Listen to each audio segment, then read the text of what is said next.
The floor by the sink sighs when you don't respect it. I learned the exact spot after moving in, half a step to the left, heel first, then the rest of me. The soft rot is under the vinyl, and I don't have the money or time to replace subfloor, so we make a truce. I move slow. It stays quiet. My name is Luna. I'm 31. I moved into my mom's single wide 8 months ago, the week after her hip replacement. Mom is Mary, 64, kind to a fault and allergic to conflict. My sister is Eliana, 35, older by 4 years and born believing clipboards should come with crowns. Dad's been out of the picture since I was 10. It's just us three, if you don't count the park office and whoever's name is on the meter. Here's the math that runs my days. Lot rent is $440 due on the first 5-day grace if Ernest in the office is feeling human. January, I handed over 1,180 to clear back fees so they wouldn't staple one of those neon notices to mom's window. In March, I bought an $89 can of roof sealant, Henry's from the hardware store, the one with the cartoon guy, and spent a Saturday on the ladder smearing it into hairline cracks around the vents. The water heater coughed itself to death in April. I found a scratch and dent for $350, wrestled it home in my hatchback with a bungee cord, and swapped it in with YouTube and a borrowed pipe wrench. There was another $27 in fittings and Teflon tape. I keep every receipt in a manila folder that lives in my tote, every date and check number jotted in blue ink along the margin. It's boring. It's also the difference between sleeping and listening for drips. Mom naps between pills and physical therapy exercises. When she's awake, she moves careful and says she doesn't want to be a burden, like that's a new thought. She knows where the good chair is under the fan and which window sticks after a hard rain. On good days, she hums radio jingles from the 90s. On bad days, she smiles like it will hold everything together. She trusts paper more than promises, but will still look away if someone raises their voice. We did the DMV piece last year in November when she was still on the walker and worried about what ifs. We sat at the UPS store counter under a rack of bubble mailers while a notary pressed a stamp into the mobile home title. She signed it over to me, and I filed it. The new title came in December with my name. The park lease got updated in January. Me as tenant, mom as an authorized occupant because Ernest said they like one person to hold responsible if money gets weird. Ernest is practical like that. He calls me kiddo once and then never again after I looked at him. Now it's Luna and a nod when I slide the rent across the counter. Jillian from Lot 7 is 2 doors down, a blonde bob and a cautious kindness that arrived with a screwdriver the first time she saw me on the roof. We trade favors like sugar and socket sets. She notices everything and says only half. I notice too. I notice the thermostat clicks exactly twice before the heat hums on. I notice the small tide line in the hallway where the swamp cooler dripped last summer. I notice the angle of sunlight on mom's folded blanket and how it changes slower than it should when you're waiting for news. Eliana's check ins are text bubbles and punctuation. How's mom? And then a photo of a brunch plate with a sprig of dill, her nails glossy, a gold ring catching the light. She lives in Phoenix in a condo with an elevator she calls my lift as a joke. We don't talk about money because she thinks it's tasteless, and I think it's teeth. I don't mind the grind most days. The thermostat works. The roof doesn't drip on mom anymore. The trailer smells like pine sol and laundry because that's what I can control.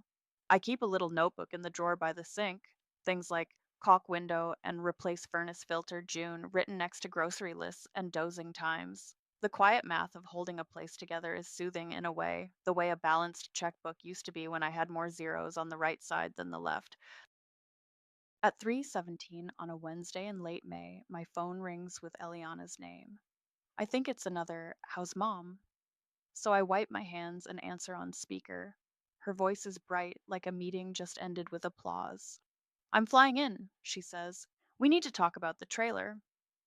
Mom is dozing in the good chair, her mouth open just enough to show the gap where a crown used to be. I look at her, then at the cracked line in the ceiling I filled last month. "Okay," I say. "When?" "Next Friday." I'll text my flight. Got it? She hangs up without asking about mom's exercises or the roof or anything else that makes a place a home. I pull the wall calendar close, the one with pictures of barns mom likes. I circle next Friday in red and write, small, under the square so it doesn't shout, Eliana lands. 9 days later, Friday shows up hot and bright. The swamp cooler rattles like a loose button. I wipe down the little table, even though it's already clean, and move mom's walker so there's a clear path from the door. Eliana steps out of a rideshare in sunglasses and a linen blazer like she's arriving at a showing. She's got a big tote bag and a smaller one tucked under her arm. She kisses the air near mom's cheek, skirts the soft spot by the sink without knowing it, and starts a circuit of the trailer with her phone up. Wow, she says, like the word is a measuring tape. You've really made it functional. I live here, I say. Mom smiles up at her. Tea? I can put the kettle on. In a sec, Eliana says, already in the hall, opening doors like the place asked for inspection. Click, click. Photos of the built in drawers, the scuffed flooring, the window I caulked in March. She pauses at the thermostat. Is the AC working? The cooler works, heat works, roof doesn't leak. I keep my voice even. Facts are a language we both understand, even if we don't agree on what they mean. She pivots back to the living room. So, I've been running numbers. Market rate around here is 12 to 1500. Easy. She says market rate like it's a special spice only she has in her pantry. I have a friend who can move in next month. Real money, reliable. Mom blinks. Next month? Who? Natalie, Eliana says. You met her at my birthday. Short hair, cute glasses. She waves a hand. She's looking for a place. She'd be great, and it'll help with mom's expenses. I'm paying the rent now, I say. Lot rent is current. Utilities, too. Eliana smiles like she's explaining a concept to a nice stranger on a plane. You're house sitting, Luna. This is mom's asset. It can work for her instead of sitting idle. Behind us, mom tries again. Tea? No one answers her. The kettle sits quiet on the back burner, dented where it's always been dented. Eliana drops her tote with a soft thump on the couch and sets a stack of flattened boxes on the carpet. I brought these so we can start sorting. There's a lot of extras. She looks at the bookcase like it offended her. We're not renting this without going through the park, I say. Any new occupant has to be approved. Background check, paperwork. Ernest will tell you that. She lifts her chin. Obviously, we'd do it properly. Natalie has a job. She can pass whatever. The point is, this place can bring in. She glances around, mental calculator clicking. Let's say 1300. That's real money. The lease is in my name, I say. Mom's on it as an authorized occupant. I'm not bringing in a roommate. You're not a roommate. She softens her voice, practiced. Your family. You were incredible to step in during recovery. We just have to move to the next phase now. I look at Mom. Her hands are folded tight in her lap, knuckles white. She is watching the space between us like a weather map. The next phase, I say, is Mom getting stronger and not having strangers in her house. Eliana sighs like I've missed something obvious. Natalie isn't a stranger. She can move in the first. She's ready to pay first and last. We can't take first and last for something I'm not renting. Her mouth quirks. We'll talk through it. I'll handle the communication. You don't have to be the bad guy.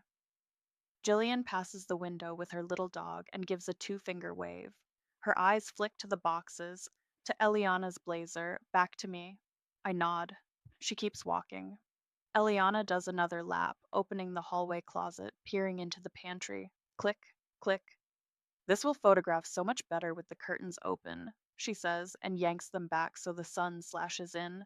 Dust lifts in the beam like someone shook a snow globe. Mom flinches. Please don't. It's fine, Eliana says. We're just assessing. She opens the back door to the carport, props it with her hip, and hauls in another set of boxes she must have had the driver leave. We'll put donations by the door. Trash in one stack, keepers in another. I'll come back tomorrow with tape. Leave the boxes, I say. We're not starting anything today. We need to move quickly to capture market interest. She checks her watch. I have a call. I'll text you times. She's halfway out the door again when she turns back, all sugar. Oh, Natalie might swing by. I told her to start looking at her budget. Don't invite people into my home without asking, I say. Her smile chips. We'll finalize on Sunday, she says, like she's the judge. And I'm the calendar. You'll have 3 days. She leaves before I can answer, the heat folding in behind her. The boxes sit in the living room like mute witnesses. Mom looks at me. I don't like this, she says, very small. I know, I say. I take the kettle to the sink and fill it because that's a thing with a clear end. I set it on the burner and turn the knob until the tiny flame blooms. The trailer hums the way it always hums around 4 in the afternoon. At 9:12 that night, my phone buzzes. Her text is a neat little decree. We'll finalize on Sunday. You'll have 3 days. Sunday smells like ketchup and burnt edges. I pull the meatloaf from the oven and already know it's dry. Mom sets out mismatched forks and the good plates with the blue ring. Eliana scrolls her phone at the table like she's checking in with the board. We sit. Mom bows her head out of habit. No one says a prayer. The fan clicks once, thinking about wobbling. Eliana pushes her slice with the side of her fork. Okay, she says, bright as if she's opening a meeting. We need to finalize. Natalie is ready to move in on the first. I've told her we'll give you 3 days to vacate, so there's time to do a quick clean and photos. Mom looks at her peas like they might spell something. Her mouth tips into a smile that doesn't land. Maybe we should eat first, she says, almost whispering. I take a breath and keep my voice level. I live here. I'm not vacating. Eliana laughs a little, disbelief with a coat of sugar. Luna, we talked about this. You've been amazing, truly, but this is Mom's place. It needs to start supporting her. I reach down and pull the tote from under my chair. The manila folder slips into my hands, familiar as a pot holder. I flip it open, find the 2 copies I made at the shipping store, and lay them on the table, side by side, the paper catching the light. This is the DMV title, I say. Signed and notarized last November. The new one came in December with my name on it. I tap the second sheet. This is the park lease, updated in January. Tenant, me. Authorized occupant, Mom. I slide them toward her. The pages move like cards in a quiet game. Eliana doesn't touch them at first. Then she snatches the title, scans it, flips it over looking for a trapdoor. Mom didn't understand what she was signing, she says. She was on a walker. They'll reverse it. Mom tips her head, eyes on the table. I knew, she says, so soft I almost miss it. I wanted it settled. Eliana keeps going. Regardless, the lot belongs to the park. We can rent the unit to Natalie. This, she gestures around, does not have to be a fight. It's not, I say. It's paperwork, and it says, this is my home. She reaches for the lease. You put yourself as tenant? Ernest did after Mom asked him to put me on. He said they like one name responsible. I don't apologize for being responsible. Eliana leans back, that smile that never warms. You can house sit somewhere else. Natalie's ready to bring a cashier's check for first and last. It's cleaner if you hand over keys now, and we'll arrange for your things to be moved. I look at the stack of empty boxes she left Friday, neat and hungry in the corner. You all have 24 hours to get your boxes out, I say. Or they go to the curb. Her head snaps up. Excuse me? The boxes, I repeat. They're not staying here, and no one is moving in. Not Natalie, not anyone else. Mom's fork clinks against her plate like a tiny bell. Girls, she says, voice thin. Please? Eliana points at the papers like she can puncture them. You can't just claim this because you printed a copy. This is Mom's asset. You're isolating her. I stack the papers again, slide them back into the folder. Mom sees her friends. She sees you when you come. She lives here with me. Nothing changes except I'm done pretending I don't have a say. Eliana exhales through her nose, recalibrating. I'll talk to Ernest, she says, and the park. They'll back me. Ernest backs the person with the right paperwork, I say. He told me that. He'll tell you that. Silence sits down with us. The meatloaf cools into something you could tile a bathroom with. Mom moves peas to one side and then back again. Eliana stands, chair legs scraping. This is not over. She lifts her bag, leaves the boxes. At the door, she turns, softer, like the camera's on. We all want what's best for Mom. Then stop using her to get your way, I say, before I can code it in anything nicer. The door shuts. The fan finally decides to wobble. Mom looks at me, eyes wet but not spilling. I hate when she talks like I'm not here. I know. I take her plate to the sink. Want toast? Butter fixes dry. She laughs, a small broken thing that reforms itself by the end. I make toast. We eat in the kind of quiet that isn't empty, just settling dust. After I wash the three plates and two forks we really used, I tuck the folder back into my tote and slide the tote under the chair again. I take the boxes one by one and stack them by the door where they have to look at us to be in our way. At 8:43, my phone lights up with an unknown number. The text is tight and cheerful. All business. Hi, it's Natalie. I'll be there at 10 a.m. with a cashier's check. At 9:58, a silver sedan idles in front of our steps, blinker ticking like a metronome. I'm already on the porch with my tote and the manila folder. Mom sits inside in the good chair with the TV low, cardigan wrapped tight. A woman in a blazer gets out, envelope in hand. She's shorter than I remember from Eliana's birthday, hair tucked behind one ear. Hi, she says, business bright.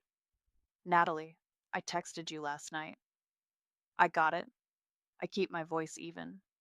Before we go any further, you should see the paperwork. Ernest is on the sidewalk, hands in his pockets. I stopped by the office at 9:15 and said there might be confusion about occupancy. He nodded like he's been to this rodeo, told me he'd take a walk around the park about 10. Natalie follows my eyes to him. Hi, she calls, half wave. Morning, Ernest says. You folks need anything? I open the folder and hold out two copies. Title to the unit. Signed to me last November. Park lease. Tenant is me. Authorized occupant is my mom. No subletting without approval. And I'm not adding anyone. Natalie takes the papers like they might smear. Her eyes move left to right, then down to the signature lines. Eliana said, I know what Eliana said. I cut in, still calm.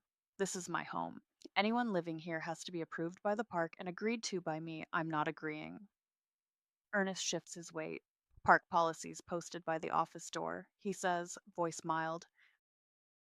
Any occupant needs an application, background check, and the tenant's consent. Current tenant is Luna. Natalie glances at the envelope, then at Ernest, then at me. The blinker keeps ticking. I don't want to get in the middle, she says, half to herself. I thought she said it was straightforward. It's not, I say. You should keep your money. She nods, backing toward the car. Okay. Yeah. I'm sorry. I didn't mean to. Okay. She gets in without turning off the blinker. The sedan hesitates, then rolls away with the turn signal still clicking. Ernest tips his chin. You need anything else from me? I'm going to change the locks, I say. Just a heads up. Your unit, he says. Do what you need. He looks past me at the boxes Eliana left by the door. Those got to be out by tomorrow or they're trash. He doesn't wait for me to agree. We both know I already did. I drive to the hardware store 5 minutes away and grab a basic deadbolt and knob set, 3049 plus tax. Back home, I set the box on the coffee table. Jillian appears like she heard the idea form, a screwdriver in one hand and a little smile. You okay? She asks. Better than yesterday, I say. Help me for 10 minutes? She holds the door while I take the old hardware off. Two misfit screws fall to the floor and disappear under the mat. Jillian hands me the right bit without being asked. Mom watches from the chair, hands cupped around a mug she never drinks from when she's nervous. When the new deadbolt clicks into place, it sounds like a sentence ending correctly. I test the key twice. I hand one to Mom. No one gets a copy without us saying so. I tell her, okay? She nods, eyes on the key in her palm like it's heavier than it looks. I print a simple sign on the old inkjet that lives on the bookshelf. No trespassing. Residents only. Visitors by appointment. Under that, I type out a visiting schedule we agreed on last night when we couldn't sleep. Monday, Saturday, 10 a.m., 12 p.m., and 4 p.m., 6 p.m. Sunday, by text. So, you don't get ambushed, I told Mom, and she said thank you like a prayer. I tape both to the inside of the door at eye level. Jillian reads them, eyebrows up. Clear, she says. Good. I snap photos of the notices, the new locks, the boxes stacked by the door. Then I text Eliana. Boxes by noon tomorrow or curb. Natalie came by. She saw the title and lease and left. Do not invite people to my home. From now on, visits are within the posted hours. 3 dots appear. Nothing comes through. I put the phone face down. Mom shifts in the chair. Will she be mad? She already is, I say. This just gives her edges to bump into. We take the boxes she left and move them closer to the door, one by one. They're weirdly light, just cardboard waiting to be filled with a life that isn't cleaned out. Jillian tapes a loose corner with a strip from her pocket roll and gives me a look that translates to good for you without making a scene. The afternoon settles into its usual noises, the cooler humming, a lawnmower somewhere, the far off beep of the UPS truck at the park entrance. I make coffee. Mom picks at a crossword and draws little flowers in the margin when she can't think of 9 letter words. At 5:12, my phone buzzes with a voicemail from Eliana. No text, just that little red dot. I put her on speaker and set the phone on the table. Her voice lands like a thrown glass. You forged something. There's no way Mom signed that in her right mind. I'm bringing the police. This is elder abuse, Luna. You can't hide behind paperwork. I end the message and let the room be quiet. Mom looks at me, color draining. I reach for the tote, slide the folder out, and lay it on the table in plain view. Paperwork isn't hiding, I say. It's how we don't get steamrolled. Jillian taps the top of the folder with one knuckle. Call Ernest, she says. Let him know what's coming. I will, I say. I put the kettle on because that still has a clear end. Outside, the porch light clicks on with the sunset like it always does, steady and small. I call Ernest after the voicemail and tell him what she said. He sighs like he already has the park rule book open. I'll be around, he says. If she shows with cops, it's a civil standby. You show what you've got. Keep it calm. It's still Monday. The boxes are by the door, taped corners, neat because Jillian couldn't help herself. The new deadbolt feels stubborn in the best way. I put Mom's cardigan over her shoulders when the sun slips and turn on the porch light. At 6:42, gravel crunches. 2 patrol cars nose in behind a compact rental. Eliana gets out fast, hair smooth, face set. She points at our door before the officers have both feet on the ground. She's isolating my mother, she says to them, not to me. There's fraud. I need to get our property and check on my mom. One officer, older, reads the situation like it's a familiar script. The other is younger, eyes steady. They ask for names. I give them mine, hand over my ID. Eliana gives hers, chin high. Mom looks at me through the window and then comes out, wrapped in the cardigan like armor. Let's just take it one step at a time, the older officer says. Ma'am? To me, do you live here? Yes. I hold up the folder. I have the title to the unit and the lease with the park. My mom lives here with me. My sister is not a resident. She left boxes here Friday. I told her they needed to be out by tomorrow at noon. Eliana exhales like I've inconvenienced a plane. She forged the title. Mom was on a walker. She didn't understand. This is elder abuse. The younger officer keeps his voice neutral. Do you have documentation showing ownership and tenancy? I hand him the copies. Title with the notary stamp from November, the lease from January with Ernest's signature and the park header. I also show him my stack of rent receipts, the dates circled. No drama, just ink and signatures. Ernest walks up then, hands in pockets, nodding at the badges. Ernest, park manager, he says. Our records match those copies. Tenant's Luna. Only registered occupant besides her is Mary. Guests are by permission. No one gets to move in without an application and approval. Eliana pivots. I don't care about moving in right now. I want to see my mother and pick up my boxes. The older officer looks at me. She's allowed to retrieve her property if you're okay with that. We can stand by to keep the peace. I nod. She can take the boxes. Visits are during posted hours. I point to the inside of the door where the sign is taped, visible through the glass. We're within them until 6. It's 6:48 now. 10 minutes. After that, text to set a time. Eliana scoffs. She's making rules like a jailer. Mom steps closer to the rail. Her voice is small but even. Eliana, I live here. I'm okay. Please get your things and don't yell. Jillian materializes on the lot line with her dog tucked under her arm, pretending to inspect the hibiscus. She doesn't say anything. She doesn't need to. We hold the door while Eliana grabs the boxes, 2 trips, all huff and no eye contact. She knocks one into the door frame on purpose, a dent blooming in the cardboard. The younger officer stands to one side of the steps, calm as a bench, a presence more than a wall. When the last box is in her trunk, Eliana turns back. You will hear from an attorney, she says to me. Then, louder to the officers, make a note I was denied access to my elderly mother. The older officer tilts his head at Mom. Ma'am, are you okay? Do you want to leave with your daughter tonight? Mom's fingers tighten on the sweater edge. No, I'm staying here. He nods. Okay. This is a civil matter. We can't adjudicate property disputes on the spot. If you want to challenge title or tenancy, you'll need to do that through the court. He looks at Eliana. For tonight, you've picked up your items. If you're not welcome here after hours, don't come back outside the posted times. If you have an issue, call us instead of taking it into your own hands. Eliana's mouth opens and closes like a fish remembering its lines. She looks at Ernest. What about the park? Don't you have a say? I do, Ernest says. And I'm saying follow the rules. This lot's in good standing. Any more disturbances, and I start writing notices with names. She glares at me the whole way to the car.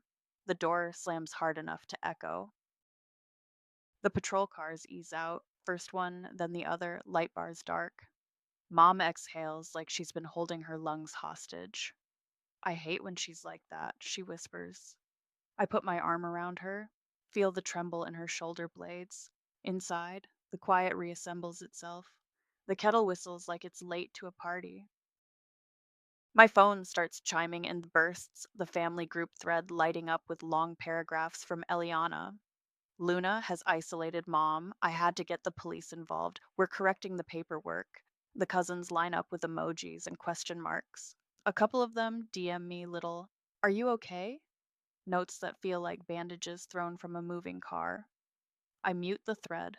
I wash the 3 cups in the sink that aren't dirty. The motion helps. It always does.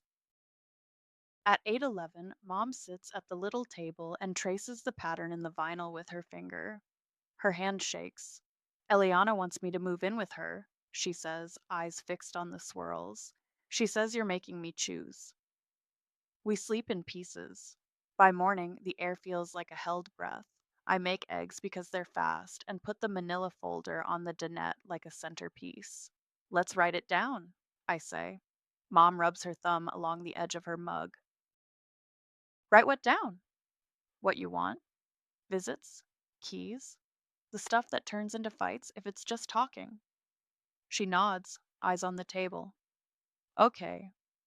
I pull a sheet of printer paper and a pen. We keep it simple. I write what she says, slow so she can read as we go. I, Mary Graham, live at lot number and address. I choose to continue living here with my daughter Luna. Family and friends may visit during the posted visiting hours unless we agree otherwise in writing for a specific date. No one has permission to hold keys to my home unless I sign a note allowing it with a start and end date. No one may store items here unless we agree in writing with a start and end date. I add a line. If I want help making changes to these rules, I will say so in writing. We both sign and date it. I print our names underneath so there's no wobble. I call the shipping store. You still have a notary this morning?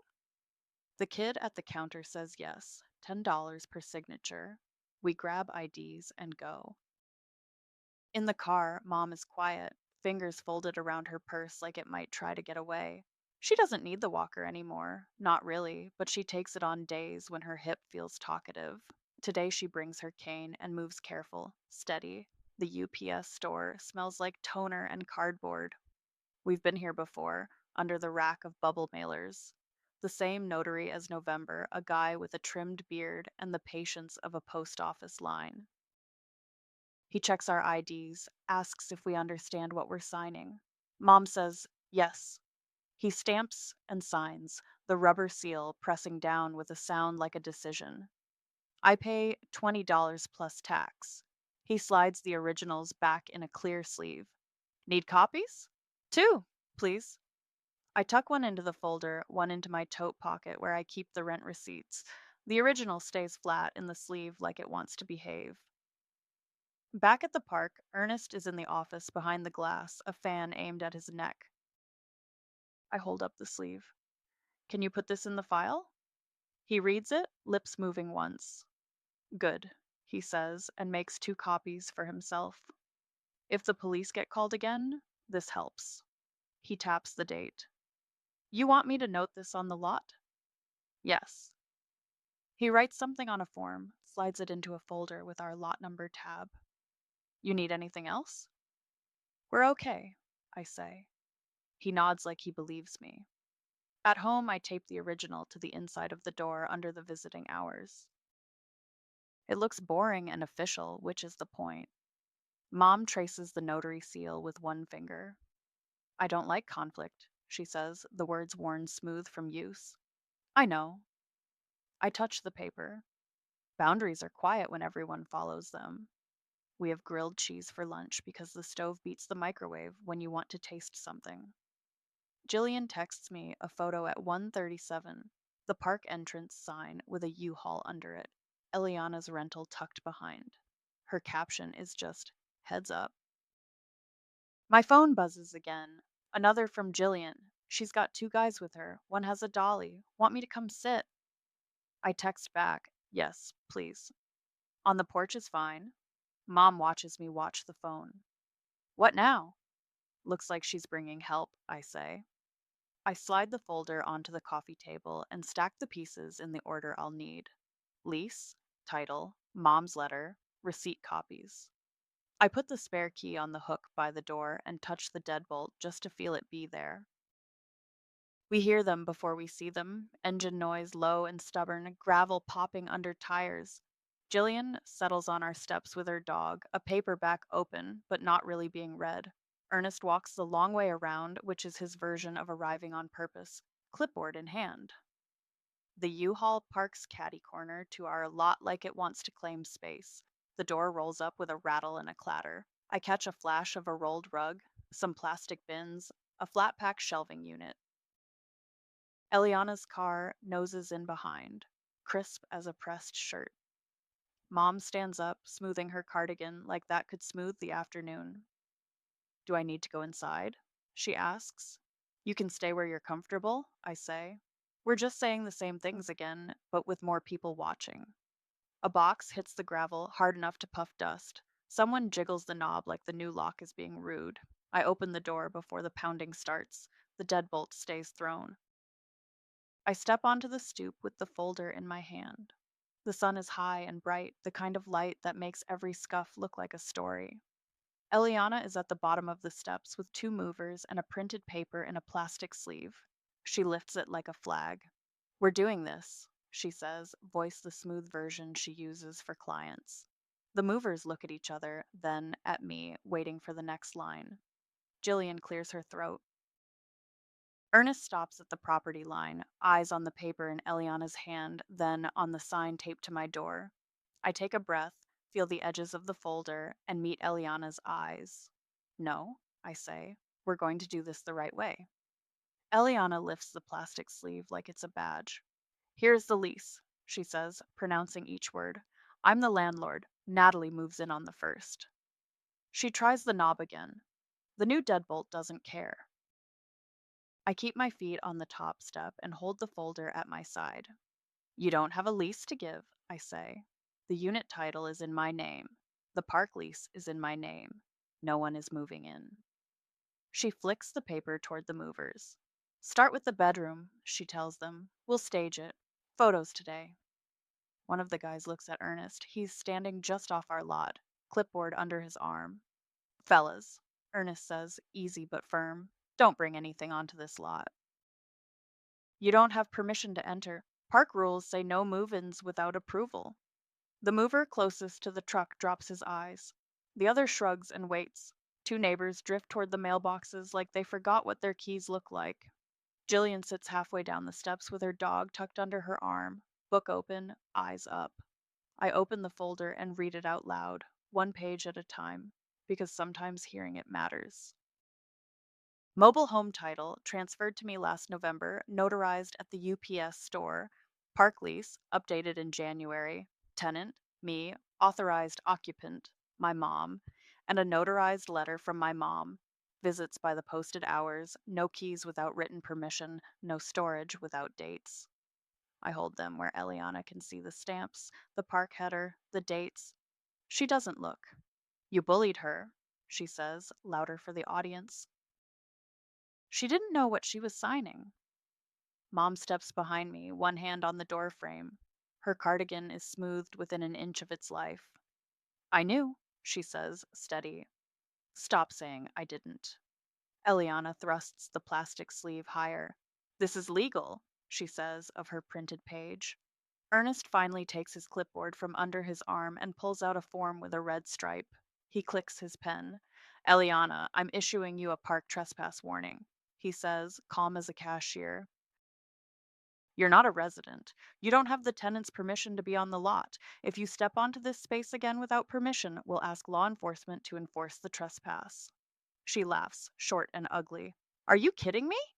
He writes her full name. He has it from last night's call. And the date. He tapes the notice to the corner of our carport post with bright blue painter's tape because that's what he has. This isn't personal, he adds. It's rules. Eliana steps forward anyway, foot on the first step like she's claiming altitude. I stay where I am. Visiting hours are 4 to 6, I say, nodding at the sign through the glass.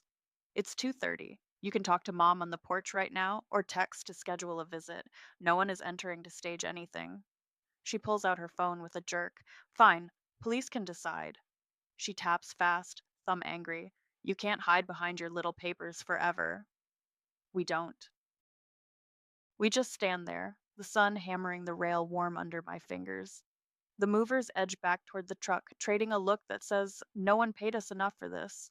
Two patrol cars roll in within 5 minutes, slower this time, like they already know the terrain.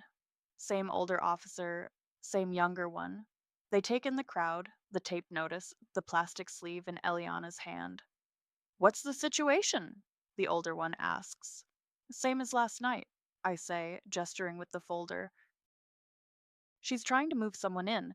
I'm the tenant and owner of the unit. The park has posted a trespass warning. The younger officer takes the copies, scans the stamps and signatures he's already seen. He nods at Ernest.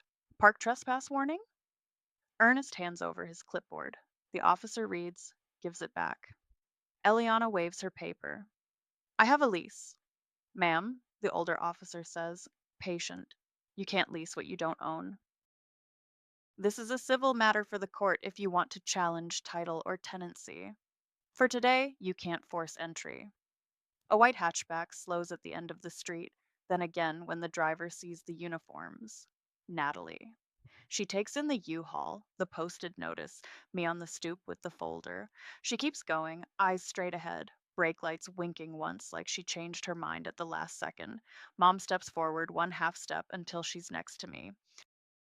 She clears her throat, and the neighbor by the mailbox pretends to need two hands for the lock.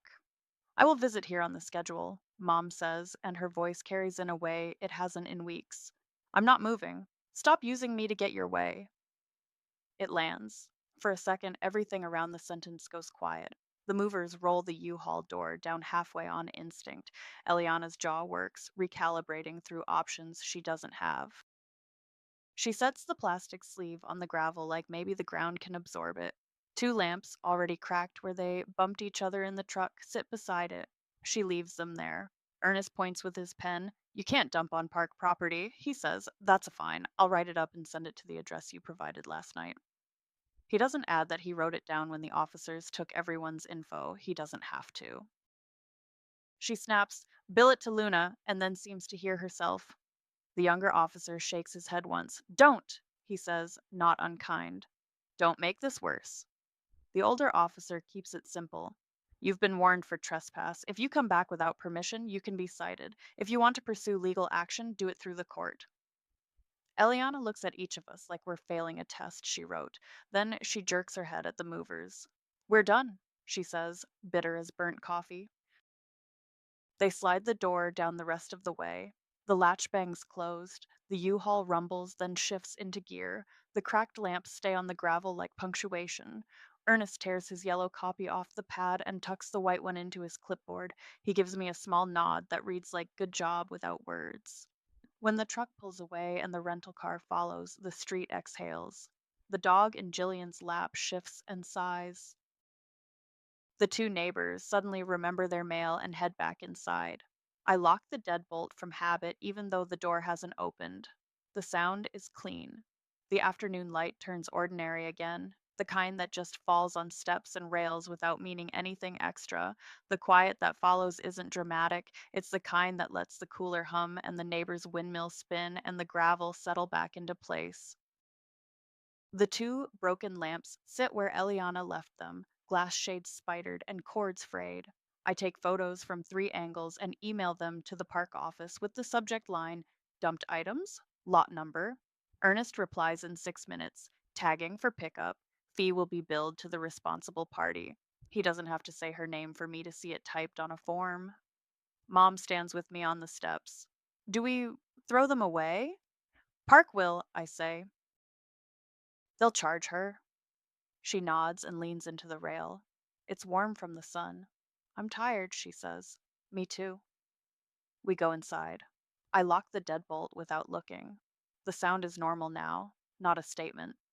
That evening, I set up autopay on the park portal.